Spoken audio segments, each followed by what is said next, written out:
Y la verdad es que hoy nos encontramos en un pasaje que a simple vista parece únicamente descriptivo, es decir, parece un pasaje que a lo mejor describe algunos hechos, pero que probablemente no tenga mucho que decirnos.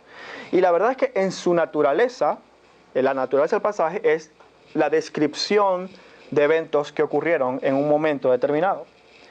Pero no solamente es descriptivo, sino que vamos a ver que tiene aplicaciones muy prácticas también para nuestras vidas al día de hoy.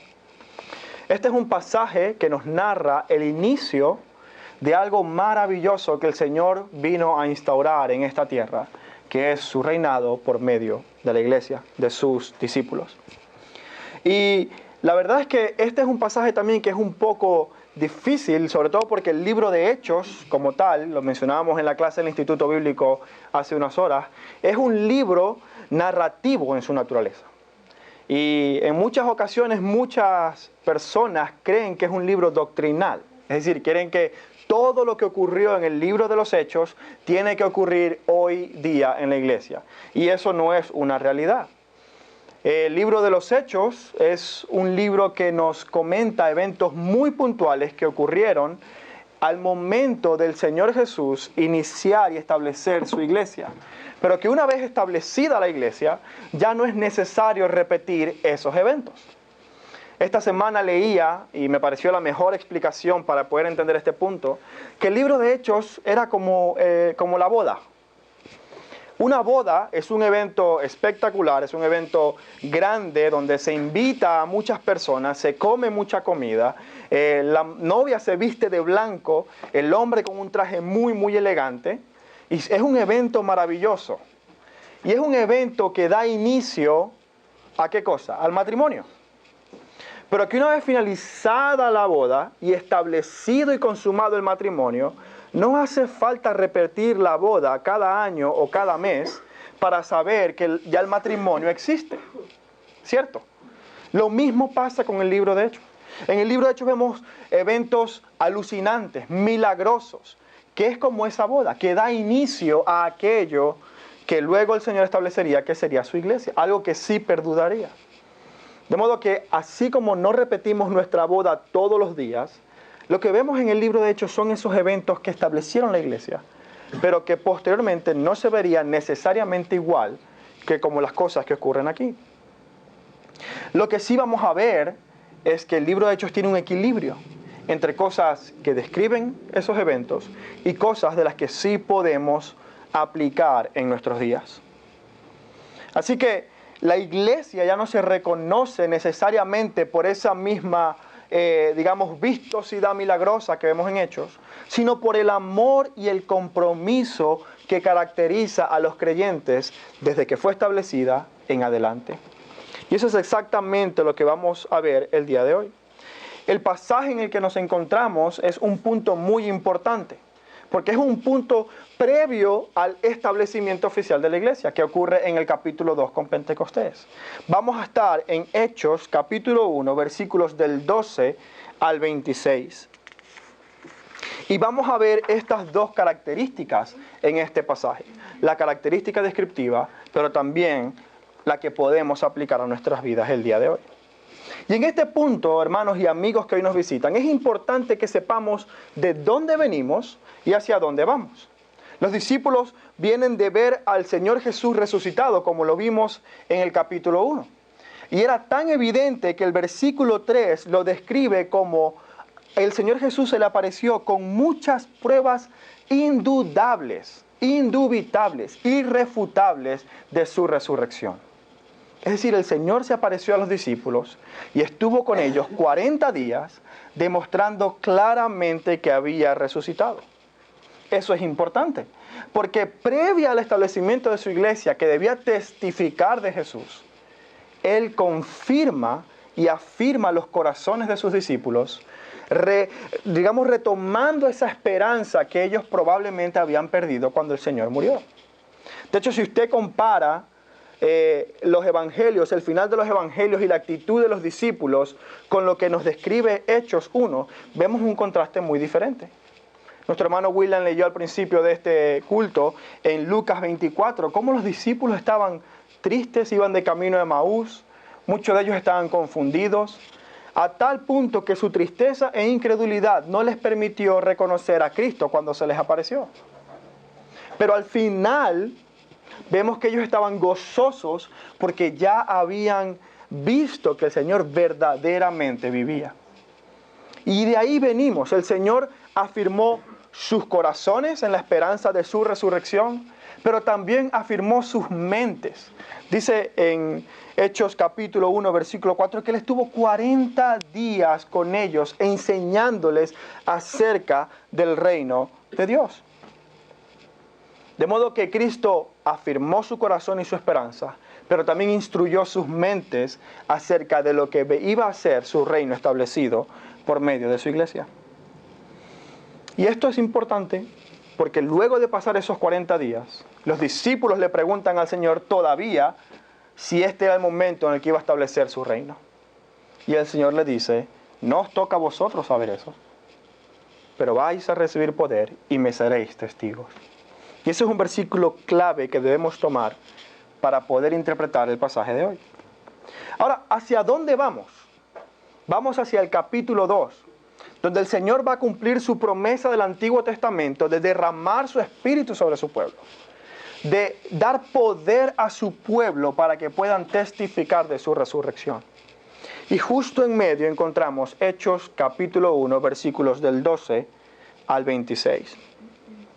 Así que te animo a que abras tu Biblia en Hechos capítulo 1, versículos del 12 al 26. Si no tienes, puedes acercarte a alguien que tenga Biblia y quizás juntos la pueden leer. Puede abrir su Biblia o su móvil. Y vamos a leer Hechos capítulo 1, versículo del 12 al 26. Pero antes vamos a orar para que el Señor nos dirija en las verdades que vamos a aprender el día de hoy. Padre, gracias te doy por tu misericordia, porque por tu misericordia nosotros podemos llamarnos tu iglesia. Tú cuando resucitaste venciste con poder la muerte, el pecado y toda autoridad que nos tenía sometidos, Señor. Y nos has vivificado por medio de tu victoria y de tu sacrificio en la cruz.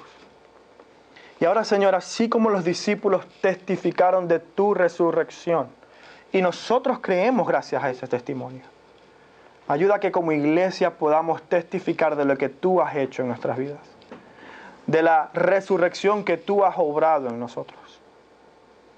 Ayúdanos a entender lo que significa ser tu iglesia, Padre. Y que podamos con valentía, amor y humildad proclamar tu resurrección a todas las naciones, comenzando por Jerusalén, Judea, Samaria y hasta lo último de la tierra. En el nombre de Jesús. Amén. Ahora sí vamos a leer Hechos capítulo 1, versículos del 12 al 26. Yo tengo la Reina Valera, pero probablemente tú tienes otra versión. Independientemente de las palabras, el mensaje va a ser el mismo. Dice así: entonces volvieron a Jerusalén desde el monte que se llama del Olivar, el cual está cerca de Jerusalén, camino de un día de reposo. Y entrados subieron al aposento alto, donde moraban Pedro y Jacobo, Juan, Andrés, Felipe, Tomás, Bartolomé, Mateo, Jacobo hijo de Alfeo, Simón el celote y Judas hermano de Jacobo. Todos estos perseveraban unánimes en la oración y ruego con las mujeres y con María, la madre de Jesús, y con sus hermanos. En aquellos días Pedro se levantó en medio de los hermanos, y los reunidos eran como 120 en número, y dijo: varones hermanos, era necesario que se cumpliese la escritura que el Espíritu Santo habló antes por boca de David acerca de Judas, que fue guía de los que prendieron a Jesús, y era contado como uno de nosotros, y tenía parte en este ministerio. Este, pues, con el salario de su iniquidad, adquirió un campo, y cayendo de cabeza, se reventó por la mitad, y todas sus entrañas se derramaron. Y fue notorio a todos los habitantes de Jerusalén, a tal punto que aquel campo se llama en su propia lengua Acéldama, que quiere decir campo de sangre. Porque está escrito en el libro de los Salmos: sea hecha desierta su habitación, y no haya quien more en ella. Y también dice: tome otro su oficio. Es necesario que de estos hombres que han estado junto con nosotros todo el tiempo que el Señor Jesús entraba y salía entre nosotros, comenzando desde el bautismo de Juan hasta el día en que nosotros fue recibido arriba, uno se ha hecho testigo con nosotros de su resurrección. Y señalaron a dos: José, llamado Barsabás, que tenía por sobrenombre Justo, y a Matías. Y orando dijeron: Tú, Señor, que conoces los corazones de todos, muestra cuál de estos dos has escogido, para que tome la parte de este ministerio y apostolado de que cayó Judas por transgresión, para irse a su propio lugar. Y le echaron suertes, y la suerte cayó sobre Matías, y fue contado como uno de los 12 apóstoles. A primera vista vemos este pasaje y es difícil poder ver cómo podemos aplicarlo. Pero vamos a dividirlo en 3 secciones, hermanos. La primera de ellas la vamos a llamar una foto preliminar de la iglesia. El momento en el que se encontraban los discípulos era justo después de ver la resurrección del Señor, y ese momento en el que tenían que quedarse esperando en Jerusalén para que la promesa del Padre, el Espíritu Santo, viniera sobre ellos. Y lo primero que vamos a ver del versículo 12 al 14 es esa parte preliminar de cómo se ve la iglesia, lo que iba a ocurrir ya cuando fuese establecida en el Pentecostés. Y vamos a ver, hermanos, 3 elementos fundamentales de esta fotografía de la iglesia. El primero de ellos es la obediencia de los discípulos. El segundo de ellos es el registro que la iglesia tenía de sus miembros. Y el tercero era la perseverancia y unanimidad en la oración. Repito, esta fotografía de la iglesia tenía estos 3 elementos: obediencia, registro y perseverancia en la oración. Fíjense lo que dice el versículo 12. Dice, entonces volvieron a Jerusalén desde el monte que se llama del Olivar. Hicieron exactamente lo que el Señor les había dicho en el versículo 4. Si usted lee versículo 4 de Hechos 1, dice: y estando juntos les mandó que no se fueran de Jerusalén, sino que esperasen la promesa del Padre, la cual les dijo: oísteis de mí. Porque ciertamente Juan os bautizó con agua, pero dentro de muchos días seréis bautizados con el Espíritu Santo. Y los discípulos, viendo ya que el Señor había sido recibido en los cielos, lo primero que hacen es obedecer a su Señor. Y esto es algo maravilloso, porque una de las características de los discípulos de Cristo es la obediencia. Los discípulos de Cristo se caracterizan por su obediencia al Señor. Una de las cosas que comentábamos en el Instituto Bíblico antes del culto, era que las obras de las que hablaba Santiago, la obediencia de la que hablaba Santiago, era la marca o la característica de un verdadero discípulo. No somos salvos por obras, sino por gracia, pero somos salvos para obediencia a Cristo. Y esto es exactamente lo que Lucas en este caso nos está hablando acerca de los apóstoles. La obediencia que ellos tuvieron acerca de lo que el Señor le dijo. Fíjense lo que dice Mateo 28 del 19 al 20. La comisión que el Señor Jesús da a su iglesia. Fíjense lo que dice: haced discípulos. ¿Y qué dice después? Enseñándoles a que guarden todas las cosas que os he mandado. Parte de ser discípulo de Cristo conlleva la obediencia a nuestro Señor. Ahora, esto no quiere decir que por mi obediencia soy salvo, sino que porque soy salvo, le obedezco. Primera de Juan, capítulo 2, versículo del 4 al 5, dice: el que dice, yo le conozco y no guarda sus mandamientos, el tal es mentiroso y la verdad no está en él. Pero el que guarda su palabra, en este verdaderamente el amor de Dios se ha perfeccionado. La obediencia es fundamental en la vida del creyente. Este versículo en Juan continúa diciendo que el que le ama tiene que andar como él anduvo. Yo no puedo decir que soy discípulo de Cristo y luego no obedecer lo que Cristo me manda hacer. Sino que tenemos que reconocer que Cristo es nuestro Salvador, pero también nuestro Señor. Muchas veces el evangelio que se predica es un evangelio de pura gracia en el que no tengo una ley moral que obedecer, pero no es así. El cristiano tiene una ley moral a la que está sujeto. Tiene que obedecer no la ley del Antiguo Testamento, no la ley ceremonial en la que tenemos que hacer sacrificios, pero sí la ley moral por medio de la cual Dios revela su carácter y nos llama a santidad.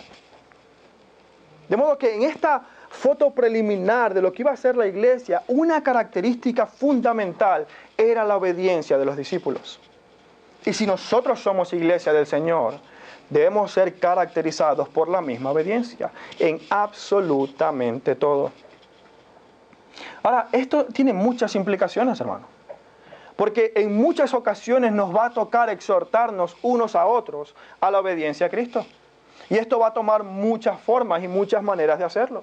Puede ser por medio de una predicación, puede ser uno a uno en un estudio bíblico dentro de los grupos pequeños. Pero de cualquier manera, como iglesia, debemos recordar que estamos sujetos a nuestro Señor. Que no podemos vivir una vida creyendo en el Señor sin obedecerle. De hecho, una de las cosas que más me impresiona es ver personas que dicen, una vez salvo, siempre salvo, y creyendo que son discípulos de Cristo, están yendo a perdición. Cuando el Señor confrontó a los fariseos y le dijo, ellos le dicen, Señor, Señor, en tu nombre no hemos hecho estas cosas. Le dijo, apartados de mí, nunca os conocí. Nunca conocí quiénes sois porque nunca me obedeciste, nunca viniste a mí. Nunca viniste para que te salvara, ni te rescatara. En las iglesias siempre va a haber dos tipos de personas. Hay personas que creen que son discípulos y no lo son. Y hay personas que son discípulos de Cristo, pero luchan con áreas de obediencia en su vida. Que hay áreas con las que todavía están luchando con el pecado. Y absolutamente todos podemos entrar en esa categoría, porque ninguno de nosotros lo ha logrado ya. Pero cualquiera sea el caso, debemos recordar que un discípulo de Cristo debe estar caracterizado por la obediencia. Así que, amigo y amado hermano, evalúa tu vida. ¿Estás realmente obedeciendo al Señor en todo? Y no hablo de cosas sobrenaturales. Hay cosas que Dios nos manda a hacer claramente en su palabra. La pregunta es, ¿le estamos obedeciendo? ¿Estamos teniendo realmente esa relación de discípulo y maestro? ¿Sabía usted que la palabra discípulo implica ser un estudiante o aprendiz? ¿De copiar en todo a quien es su maestro o Señor? Eso es exactamente lo que somos nosotros, si somos discípulos de Cristo. En todo debemos copiar a nuestro Señor. Ahora, la segunda característica que vemos, el segundo elemento que destacamos en esta foto preliminar de la iglesia, es que tenían un registro claro de quiénes pertenecían a ese grupo. Fíjense lo que dice Hechos 13 al 15, Hechos 1 del 13 al 15. Dice lo siguiente: y entrados, después de volver a Jerusalén, y entrados subieron al aposento alto, donde moraban Pedro y Jacobo y Juan y Andrés, Felipe, Tomás, Bartolomé, Mateo, Jacobo hijo de Alfeo, Simón el celote y Judas el hermano de Jacobo. ¿Cuántos apóstoles se nombran? 11. Falta uno, el que ya no era parte, evidentemente. Pero fíjense cómo continúa el versículo 14. Todos estos perseveraban unánimes en la oración y ruego con las mujeres.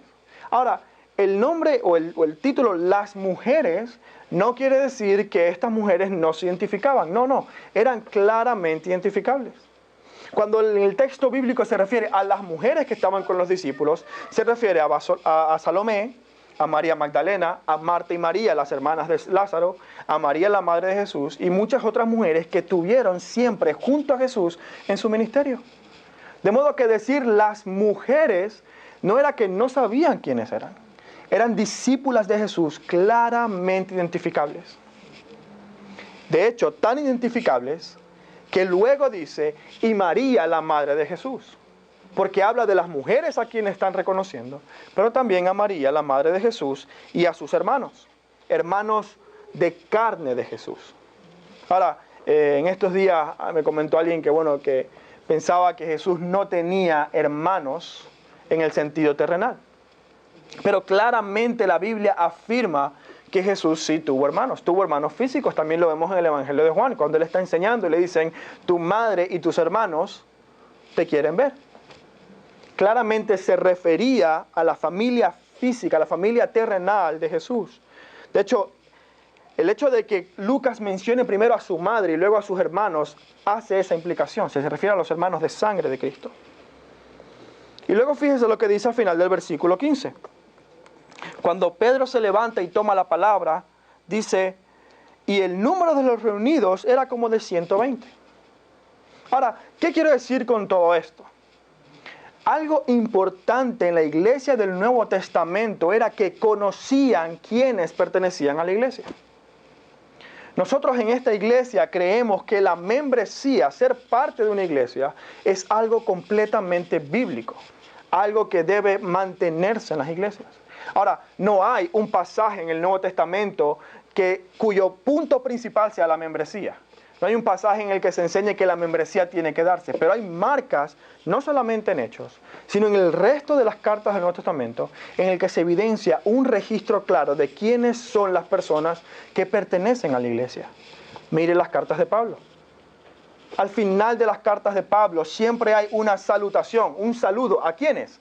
A la iglesia, y los menciona nombre por nombre. Hermanos, esto es importante, no simplemente para saber, ya sé los nombres y tengo una lista, sino que el tener una lista y saber quiénes forman parte de la congregación nos ayuda a saber por quién debemos velar. Nos ayuda a saber quiénes son nuestros hermanos en Cristo y a quiénes debemos amar los unos a los otros. ¿Por quién tengo yo que interceder? ¿Por quién tengo yo que cuidar? ¿A quién debo yo servir? ¿Con quién me comprometo yo a tener esa vida de comunidad? Ahora, yo no sé si realmente tenían un registro físico, pero de que tenían un registro, de que sabían quiénes eran, es evidente. Y como líderes de la iglesia, tenemos que saber por quiénes vamos a rendir cuentas delante del Señor. Aquellos que somos llamados al ministerio de una u otra forma, vamos a rendir cuentas delante del Señor por las ovejas que Él ha puesto a nuestro cuidado. Pero esto no solamente para los pastores. Esto también para cada uno de nosotros. Hermanos, el ministerio es compartido por cada uno de los hermanos de la iglesia. Si veo que un hermano no viene a la iglesia, o veo que está pasando por cierta necesidad, o veo que tiene tiempo sin congregarse, sé quién es ese hermano y le puedo visitar. Puedo apoyarle en su necesidad. Puedo orar por él. Y eso es importante. En el libro de Hechos lo vamos a ver muy, muy comúnmente. En tercer lugar, hermanos, la tercera marca que vemos, o la tercera cosa que resalta de esta foto preliminar de la iglesia, es la perseverancia y la unanimidad en la oración. Mira lo que dice el versículo 14. Dice lo siguiente. Y entrados, subieron al aposento alto donde moraban Pedro, Jacobo y todos los discípulos. Y en el 14, fíjese lo que dice. Todos estos perseveraban unánimes en oración y ruego con las mujeres y con María, la madre de Jesús, y sus hermanos. Perseveraban unánimes en la oración. Una palabra que resalta es la palabra unánimes. Viene del griego homotumadón. Perdón, mi griego no es muy bueno. Pero significa ser de la misma mentalidad. Tener la misma mente, el mismo pensamiento. Y la Biblia en muchas ocasiones nos llama a ser todos de un mismo sentir. A tener todos el mismo espíritu, a tener todos la misma actitud, el mismo amor. Y eso es exactamente lo que dice este versículo. Tenemos la obediencia de los discípulos, el conocer quién es la iglesia, quién forma parte de la iglesia, y perseverar unánimes en un mismo espíritu, en una unidad profunda en la oración al Señor. Ahora, esto no significa uniformidad. Esto no quiere decir que todos nos vamos a vestir iguales. Esto no quiere decir que todos tenemos que tener exactamente el mismo pensamiento acerca de todas las cosas. La unidad de la iglesia, la riqueza de la unidad de la iglesia es que gente de diferentes culturas, naciones, lenguas se reúnen con un mismo propósito: adorar y glorificar el nombre del Señor Jesús. Y eso es exactamente lo que están haciendo aquí. Hombres, mujeres, niños, judíos, gentiles, todos reunidos para adorar al Señor. Esa es la característica de la iglesia.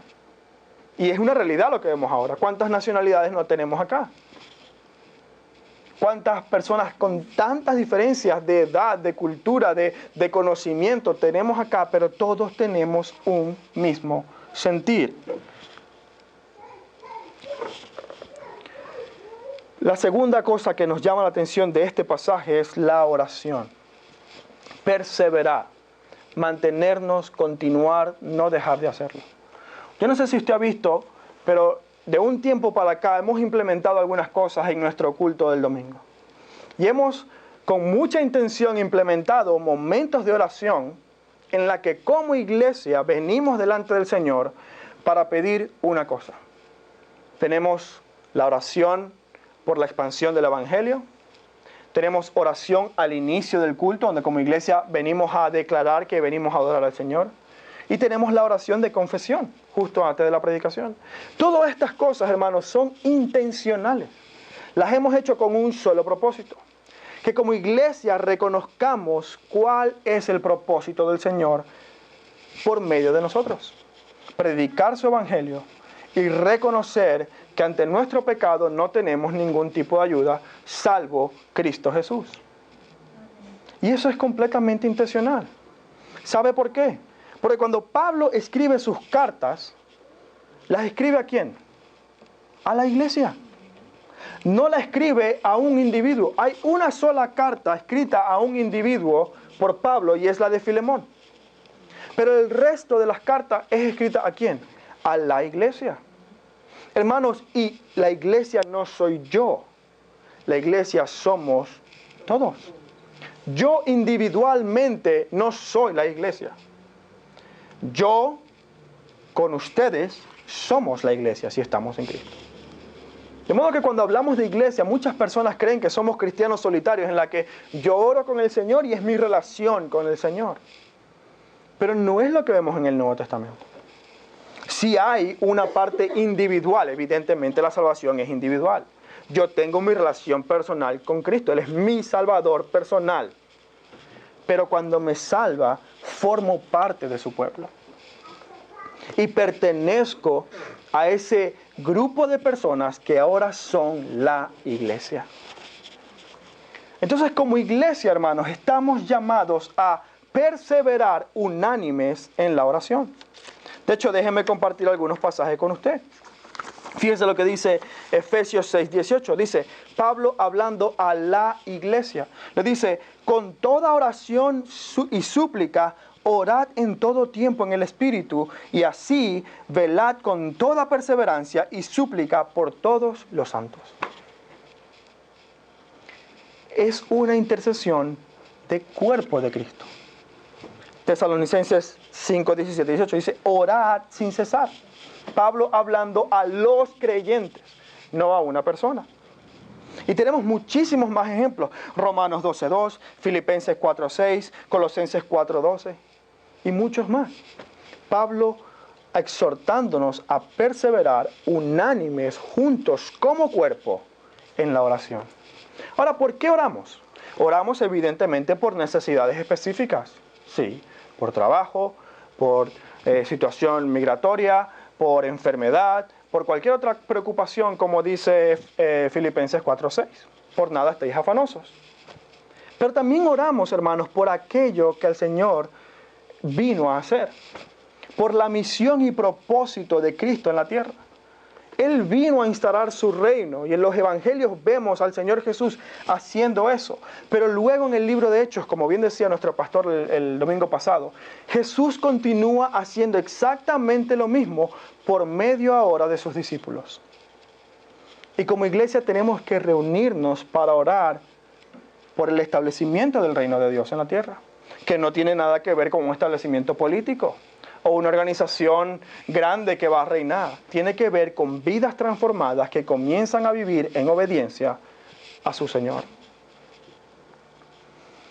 Por esta razón, hermanos, es que en la iglesia hemos decidido promover grupos pequeños. Porque eso no ocurre únicamente el domingo. Eso ocurre durante toda la semana. Y a lo mejor tú no puedes asistir a un grupo pequeño. No hay problema, no es pecado no hacerlo. Pero debemos procurar reunirnos unos con otros para interceder unos por otros y para orar que el Evangelio sea predicado. Interceder y promover el reino de Dios en esta nación. De modo, hermanos, que esta foto preliminar que tenemos de la iglesia justo antes de que venga el Espíritu Santo es una foto que nos muestra la obediencia que debe caracterizar a cada discípulo, el conocimiento que tenemos que tener el uno del otro, saber quiénes son mis hermanos, involucrarme yo con mis hermanos. Y en tercer lugar, estar unánimes, orando, intercediendo por las necesidades de cada uno de nosotros. Una vida en comunidad, una vida el uno con el otro. Pero lo segundo que vemos en este pasaje, hermanos, en el versículo 15 al 22, vemos la primera predicación de la iglesia. Hemos visto la foto preliminar de la iglesia, cómo se ve la iglesia justo antes de que venga el Espíritu Santo. Y vemos luego la primera predicación de la iglesia. Fíjense lo que dice versículos del 15 al 22. En aquellos días, Pedro, que como todos sabemos era el líder de los discípulos, el que hablaba más que todos, Pedro tomó la palabra, se levantó en medio de esos, tomó la palabra, y los reunidos eran como 120, y dijo lo siguiente: varones hermanos, era necesario que se cumpliese la escritura en que el Espíritu Santo habló antes por boca de David acerca de Judas, que fue guía de los que prendieron a Jesús, y era contado con nosotros, y tenía parte en este ministerio. Este pues, con el salario de su iniquidad, adquirió un campo, y cayendo de cabeza, se reventó por la mitad, y todas sus entrañas se derramaron. Y fue notorio a todos los habitantes de Jerusalén, de tal manera que aquel campo se llama en su propia lengua Acéldama, que quiere decir campo de sangre. Porque está escrito en el libro de los Salmos: sea hecha desierta su habitación, y no haya quien more en ella. Y también dice: no, y tome otro su oficio. Es necesario, pues, que de estos hombres que han estado juntos con nosotros todo el tiempo que el Señor Jesús entraba y salía entre nosotros, empezando desde el bautismo de Juan hasta el día en el que de nosotros fue recibido arriba, uno se ha hecho testigos con nosotros de su resurrección. De modo que después de haber revelado, digamos, esta foto preliminar de la iglesia, vemos el primer mensaje que se predicó. Ahora, es un mensaje que no es el mismo que vemos en Hechos 2. Después de recibir el Espíritu Santo, Pedro predica el Evangelio. Y los convertidos son muchísimos, como 3,000 menciona el texto. Eso lo veremos más adelante. Pero vemos aquí una primera enseñanza a ese grupo pequeño de 120 personas. Y un grupo pequeño, pero era bastante grande. Ese grupo pequeño en comparación con lo que vendría en Hechos 2, sobre lo que había ocurrido. Y ahora, esto es muy, muy interesante, porque lo que Pedro parece narrar acerca de lo que ocurrió con Judas, a primera vista parece ser diferente a lo que Mateo nos narra de cómo murió Judas.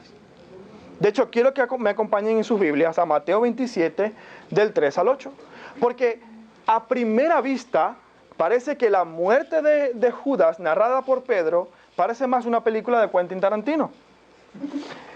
Y lo de Mateo parece ser una narrativa completamente distinta. ¿Mateo? 27 del 3 al 8. Fíjense lo que dice Mateo acerca de cómo murió Judas.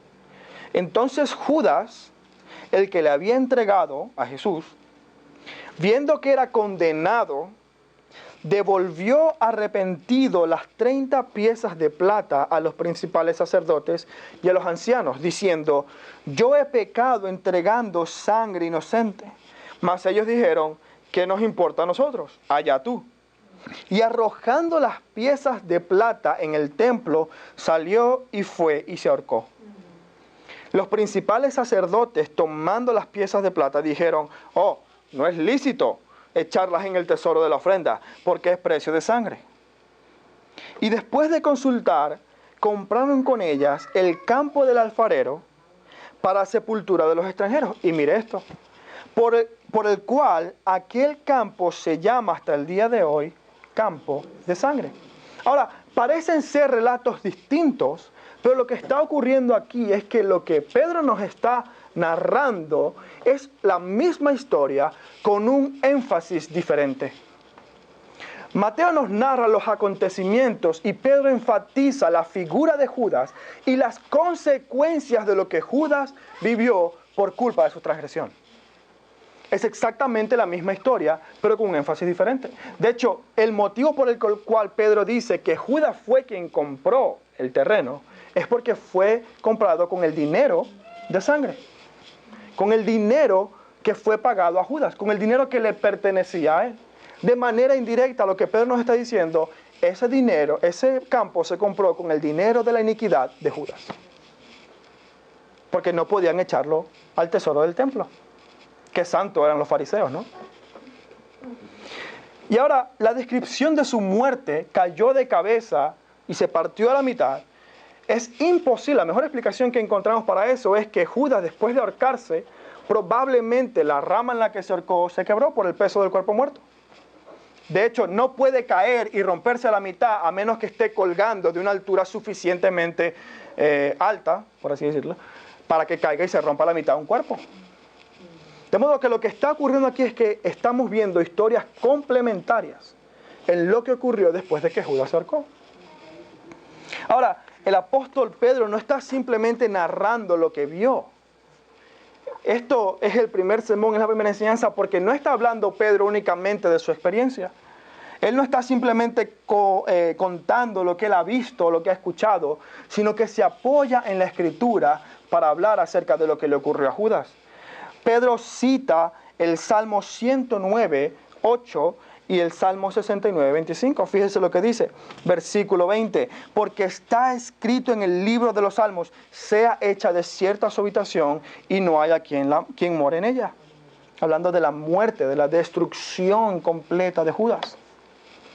Hablando de que fue un discípulo que se apartó completamente y sufrió la consecuencia de su pecado.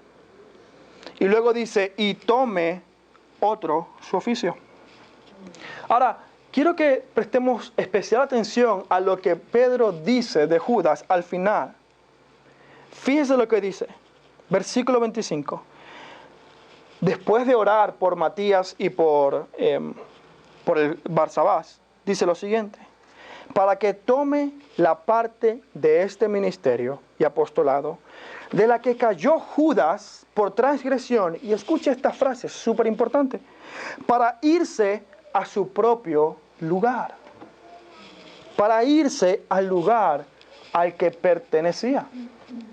Hablando de la condenación eterna que Judas recibió por su transgresión. Amado amigo que hoy nos visitas, déjame decirte algo. Todos nosotros en esta habitación somos pecadores. Todos nosotros hemos hecho transgresión delante de Dios de una o de otra manera. Y en el caso de Judas, Judas realmente nunca se arrepintió. Judas nunca volvió arrepentido por haber traicionado a Jesús. Él tenía remordimiento al ver que era un inocente. Pero Judas nunca fue creyente. De hecho, fíjese, Juan 6, 70, 71. Mire cómo describe Jesús a Judas. Dice, ¿no os he escogido yo a vosotros los 12 y uno de vosotros es diablo? Hablando de Judas Iscariote. El lugar al que Judas pertenecía era la condenación eterna, porque aún haber estado con Jesús por 3 años, nunca fue a Cristo para recibir vida eterna.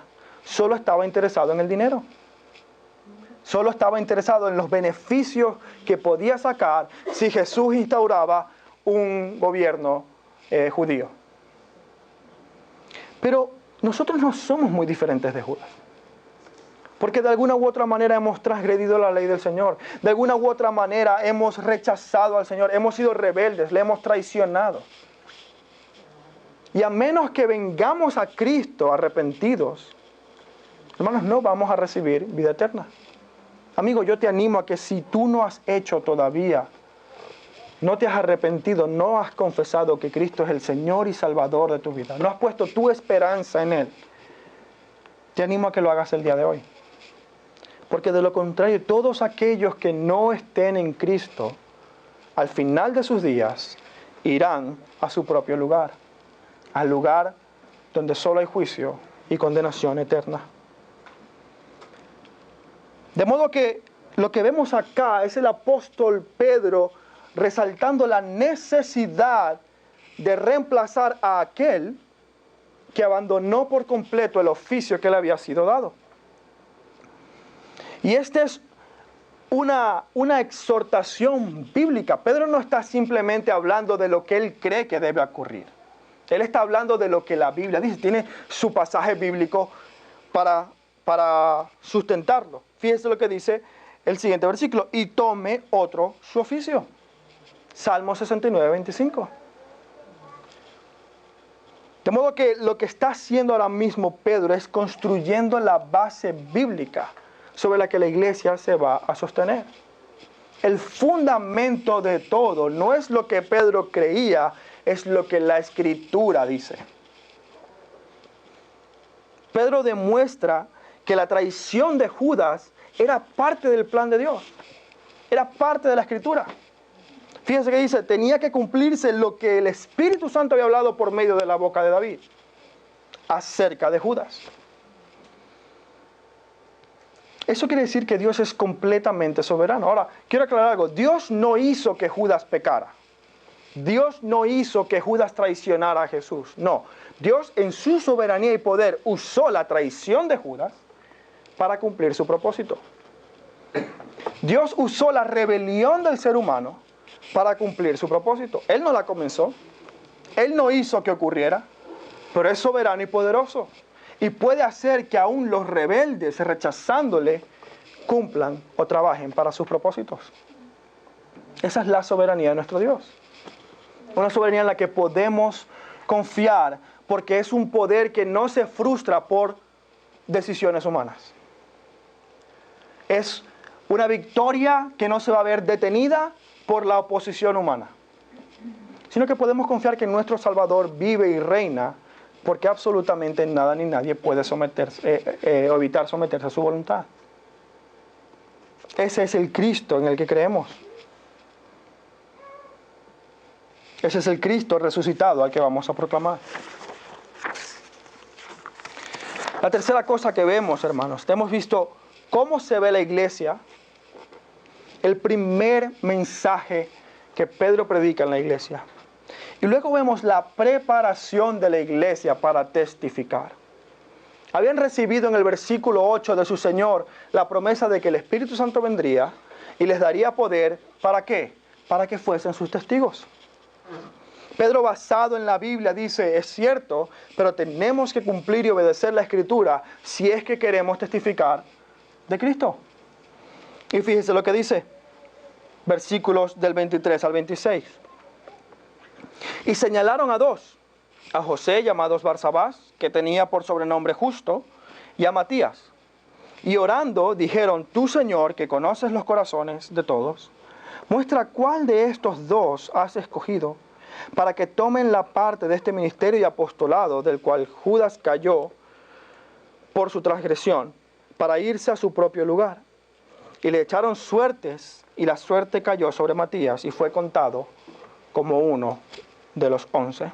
Bueno, como uno de los 12. Ahora, este pasaje, si les soy sincero, fue muy difícil para mí poder interpretarlo.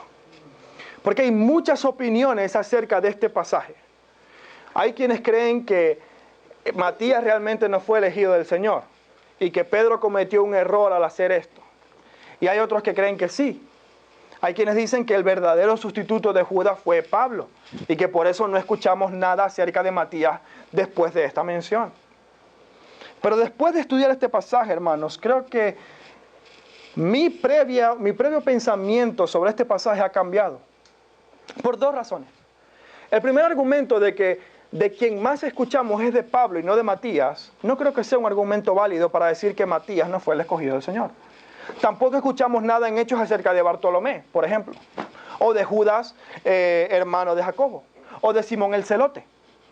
son apóstoles del Señor, pero no se mencionan nuevamente o no hay tanto énfasis en su vida en el Nuevo Testamento como si lo hay de Pedro, de Juan, Jacobo y de Pablo. Entonces, el que no escuchemos acerca de Matías no quiere decir que él no fue escogido del Señor para ser parte de los 12 apóstoles. Otras personas creen que el método por el cual se escogió a Matías es lo que invalida la decisión.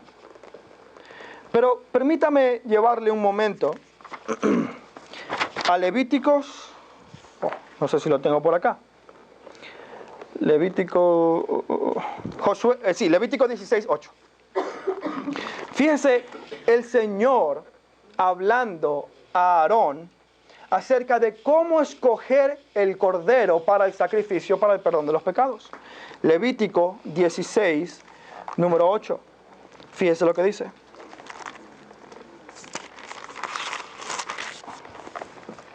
Este es el Señor hablando a Aarón y dice lo siguiente: y echará suertes a Aarón sobre los 2 machos cabríos. Fíjense lo que dice: y echará suertes a Aarón sobre los 2 machos cabríos. El Señor instaurando la ceremonia del sacrificio para la expiación. Y mire lo que dice, antes dice: y una suerte por Jehová y otra suerte por Azazel. Y hará traer a Aarón el macho cabrío sobre el cual cayere la suerte por Jehová, y lo ofrecerá como sacrificio. En Josué capítulo 7, cuando Acán peca y roba del tesoro de los pueblos que estaban allí, el pueblo de Israel comienza a perder las batallas y dice Josué: Señor, nos has traído aquí para morir. Y dice el Señor: no, sino que Israel ha pecado. ¿Y cómo determina el Señor quién ha pecado? Echarán suerte sobre las tribus de Judá. Y sobre quien son las tribus de Israel. Y sobre quien caiga la suerte, vas a traer a los principales de esa tribu.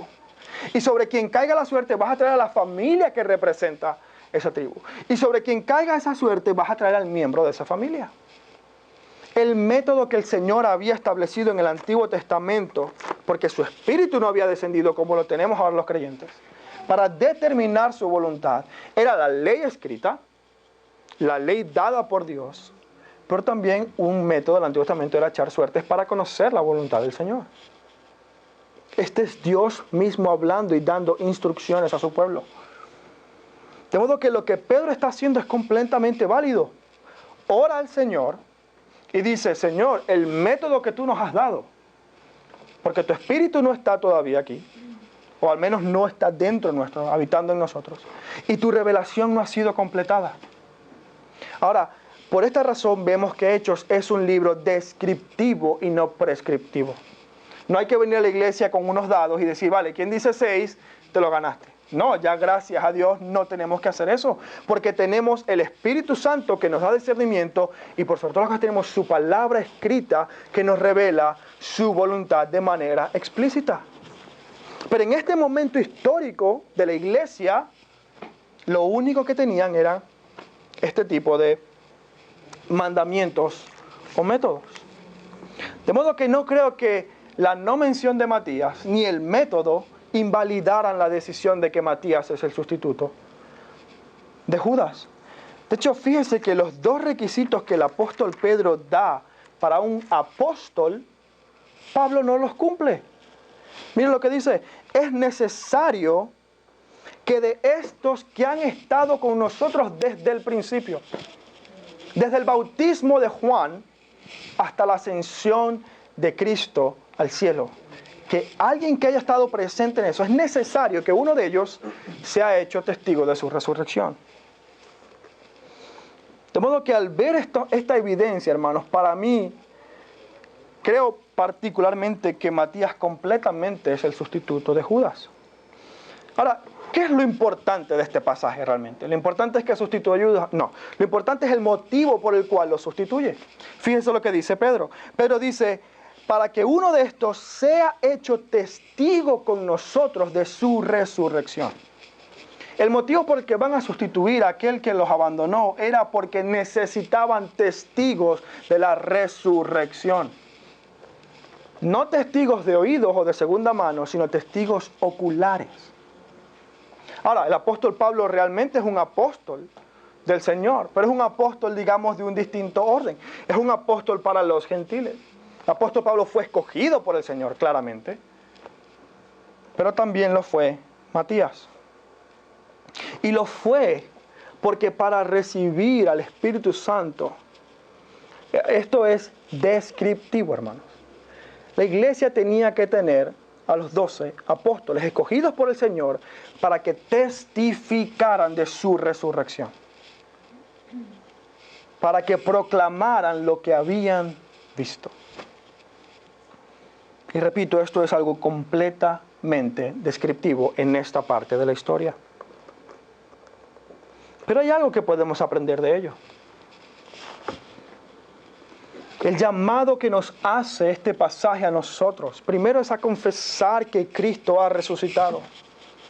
Si usted compara cómo termina el versículo 11 y cómo termina, o cómo comienza a terminar el versículo 25, los dos proclaman la venida del Señor y la resurrección de Cristo. Eso es exactamente lo que la iglesia tiene que hacer. Proclamar y exhortar que el Señor vive y vendrá de nuevo. Que Él ha resucitado y con poder juzgará a vivos y muertos. Que algún día vamos a tener que dar cuentas delante de nuestro Señor. Y que cada uno irá al lugar que corresponde. Amados hermanos, oremos para que el Señor nos dé esa valentía. Para que la misma convicción que los discípulos tenían al ver a su Cristo resucitado, sea la misma convicción que llene nuestros corazones. Que la misma manera en como los discípulos procuraban cumplir en toda la Escritura, también sea nuestro deseo obedecer al Señor en todo. Y que de la misma manera en como estaban unánimes en la oración, intercedamos los unos por los otros en amor. Oremos. Padre, gracias te damos por tu palabra. Gracias porque ella es viva, eficaz. Porque ella no tiene fecha de caducidad. Porque toda tu palabra es inspirada, Señor, para hablar en nuestras vidas, para transformarnos hoy. Y la prueba de que tu palabra está viva, Señor, es que sin importar los años que pasen, sin importar las diferencias culturales, aún hoy nos sigue hablando. Ayúdanos, Señor, a testificar fielmente de tu resurrección y tu venida, para que más personas puedan conocer de la justicia que hay en la cruz. Amén.